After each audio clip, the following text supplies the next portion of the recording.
So if you couldn't tell, guys, I had a great time at this year's Boston Comic Con. It's only the third Comic Con that I've been to in my entire life. I went to Boston last year, and I also went to New York.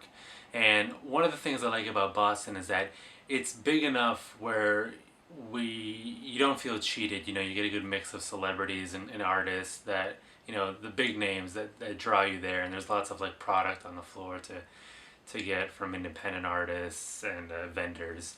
But it's not too big where you can't really handle it all in one day.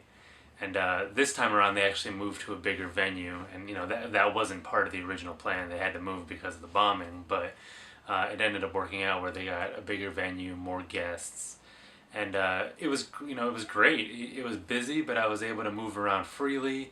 I was concerned that being that I was only going to be there for a day, and that this is the first con that I was going to really make an effort to try to meet artists and talk to them, that I wasn't going to have enough time to do everything I wanted. But um, oddly enough, all the artists that I pretty much wanted to meet were really accessible.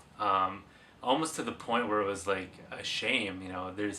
I feel like there's no way that I should be able to walk up to Neil Adams with hardly any weight, like more than once. But I was able to. The only one that was really high on my list that had a crazy line, oddly enough, was George Perez. So apparently he's still in demand. But anyways, I don't want to waste too much time talking about my overall feelings, and I just want to show you what I got. I'll start off with the books that I got signed, since you've seen the artist that I talked to before this. So starting off with the man himself, Mr. Neil Adams. I don't know if you spotted it in the video. Oh, and just one slight comment on the video.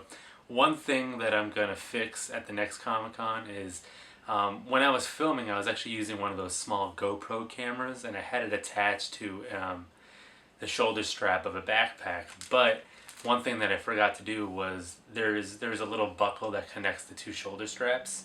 So I didn't have that buckled, so if you didn't notice, my camera was a little off center, so a lot of the times the artists were like ducked in the corner, which is annoying, um, but anyways, I like the whole fact that I was able to walk around hands free and still capture some of the con. And then I think next time I'm gonna try to get more of the on the floor stuff. Like, I really didn't shoot a lot of people in costumes. Like, there was such great costumes there that I didn't um, really take the time to capture, but I was more concerned with running around and trying to meet people and buy things. So anyways, going back to Neil Adams. For those of you that follow me on Twitter, I made a promise that I was going to get this one book signed. Neil Adams obviously has a great catalog over the years. Batman, Superman, X-Men, you name it. But I wanted something that a little more near and dear to my heart and a little more unique. And when I was Googling, his artwork, I found out that he did the cover to the one and only Captain Planet #1. And this was a dollar book. And I found this at my local store. They had a ton of copies. I was like, dude, I loved Captain Planet cartoon in the 90s. They made recently some funny live action videos with Don Cheadle on FunnyOrDie.com. And so I was like, dude, I'm going to have Neil Adams sign my book. And before I went, Phil, Captain Cummings, gave me a heads up and said, hey, Neil Adams charges for signatures. He charged him $10. I'm like, $10 to get this signed, totally worth it. But things must have changed between Kansas and Boston, because Neil Adams was charging $20 for a signature. And I was like, I really had to pause and think, do I really want to spend $20 to get this book signed? And I fought myself for a little bit, because on the same page he was selling prints signed for $20, and I was like, dude, I gotta get some Neil Adams artwork too. But that's like at least $40 right there just on Neil Adams, and I brought like $100 total, including admission, to get through the day. So I was like, do I really want to drop almost half of or more than half with ticket price of my money right on Neil Adams? But I was like, you know what, YOLO, right? So I had him sign it. It was really cool. He signed it down here. I had him write "The power is yours," which in the video you notice he seemed kind of confused about. So I don't think he really paid much attention to the adventures of Captain Planet after he was done with it. But it was really cool that he mentioned that he helped design the character and that they really didn't um, know what direction they wanted to go in. So, for all the fools that laughed at me, I uh, I got something near and dear to Neil Adams' heart right here. An original creation. Ha! So then after that, right near him was an independent book, or an independent publisher called Comics Tribe. And if you guys have seen some of my videos, it's this series that I was first introduced to at the first Boston Comic Con called the Red 10. And they just started releasing the books again in stores because they actually got a new release deal and had to go through the trouble of re-releasing the first couple issues. So I brought in my free comic book day book to get signed here, and then issue number 3 right there. So I'm gonna keep picking up the books at the comic shop as they come in, and probably at the next Comic-Con I'll have like the entire series signed because it's a limited series. So that's pretty cool, and it's I don't know. It's always fun to have that connection to like an independent artist and go back and revisit them and see like, hey guys, how you been? Like, love how things are progressing, like, and all that kind of thing. It's almost like you take ownership. It's like discovering a band before they hit it big, So they haven't hit it big yet, but we'll see what comes of them. Then I met Don Rosa. I had him sign Donald Duck Adventures #1, and I kind of had, a little awkward conversation with him. I didn't really have much to say because honestly, like, I wasn't a huge, I don't know, I didn't have a lot of experiences with his work. I just happened to have this one random issue. But he had some great artwork, and I feel bad that I didn't take advantage of buying some of it. But again, he had a really great deal in Kansas where if you bought a print, he would give you a free sketch, but he wasn't advertising that here, so I don't know, man. Apparently everybody loves Kansas. But it was really nice to meet him, and it was funny, on his table he actually said, like, he had a little message, like, I did not do DuckTales, my work is what DuckTales was loosely based on, which it actually saved me from asking him, hey, did you do anything with DuckTales? That's pretty much where my experience lies.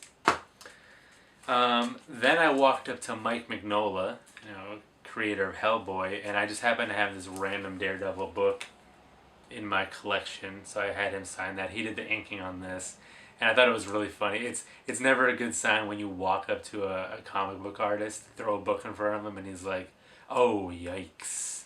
So I thought it was pretty funny that he's like, yeah, this is probably like the shittiest comic I've ever inked on. So, but it was fun. Had a nice little chat with him. The next person I went to go see was probably, other than Neil Adams, was the artist that I really wanted to meet, and that was Mark Bagley. He was pretty much the Spider-Man artist for me growing up, because, during the 90s when I first started to dabble in comics a little bit, he was the guy, he was the artist, and, before I knew about Ditko and Romita and all those guys. So I was really excited. I planned on bringing like 5 or 6 Spidey books, but I didn't want to like, bombard the guy or overstep my Comic-Con etiquette. So I had him sign Amazing Spider-Man number 361, which is the first appearance of Carnage. Amazing Spider-Man 375, which is just a battle with Venom. I've always loved this cover. Venom's one of my all-time favorite villains, so this is a really good cover that he did that I really enjoyed. And then I had him sign Venom Lethal Protector #1, another great cover that I've always enjoyed having in my collection. So my interaction with Bagley was pretty cool. Like I talked to him more when I was waiting to actually have him sign my books, because like there was a guy ahead of me and he was finishing up a sketch, so we kind of like talked while he was doing that. And we shared some laughs. We're best buds. And you saw it in the video, but I thought it was pretty fun. I don't know. At that point I was pretty comfortable talking to these guys, because if you notice, my in was like, oh hey, good morning. How's the con going for you? But with Bagley, I didn't really get a chance to talk with him because when it was eventually my turn, the guy next to me just wouldn't bugger off. He just sat there and kept talking to him.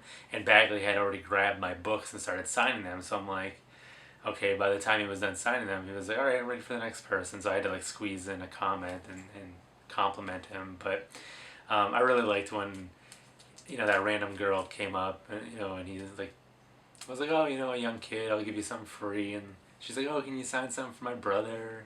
Did that. And of course I gotta be a smart ass and be like, oh, I'm her other brother. He was like, and that's when he looked up and was just like, go away. And I think that's the only time he actually looked at me. So it's pretty funny. I guess, there's a story that I can share with everyone for the rest of my life. I had Mark Bagley tell me to scram. So that was really cool. And then last on my artist list was Ed McGuinness.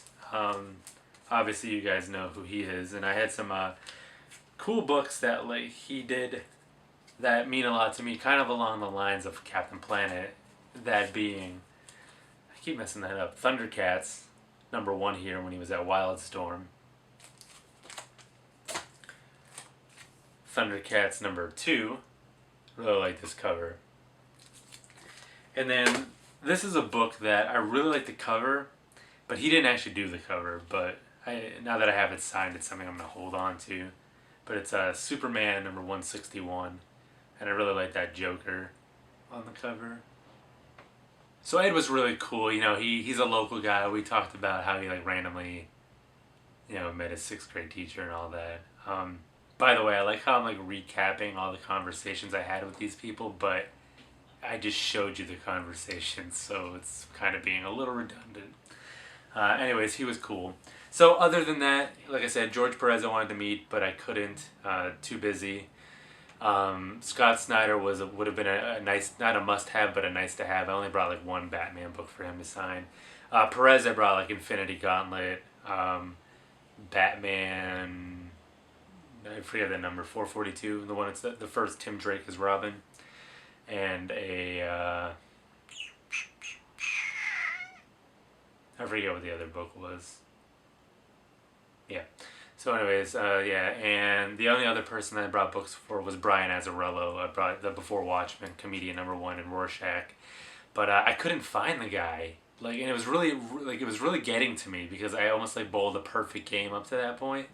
And I looked at like their little map of where everybody was, and he was at table 318, and I swear I like skipped 318 all the time. And then I found him at the last minute on the way out, but of course he was on break. And like he didn't, instead of like a lot of the people had the big like posters behind them saying like who they were, he had like a little tent card on the table, and I was like, come on. So anyways, that was the only letdown. So that was cool to meet all those artists. Like again, like the first con, I didn't really have a plan of attack. I wasn't really trying to meet anybody. I was mostly going for prints. So I'm really happy that I got to meet everybody that almost everybody that I could. But of course, the main reason I go there is to get artwork and prints. And here's what I came away with. Actually, I'll show you this.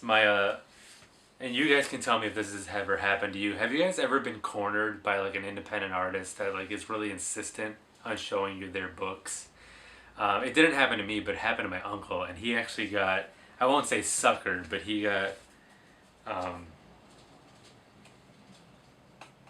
pressured into buying this series. It's Yi Sun Shin Warrior and Defender. So he bought the like entire series. This is #1 signed. This is #2, 3, and 4. So he paid like $10 for this, and it's like, and then he gave it to me. He's like, I don't really want these. So I don't know. The cover does look cool. The artwork looks pretty neat. It's obviously like feudal Japan or Genghis Khan kind of feel, and or time period.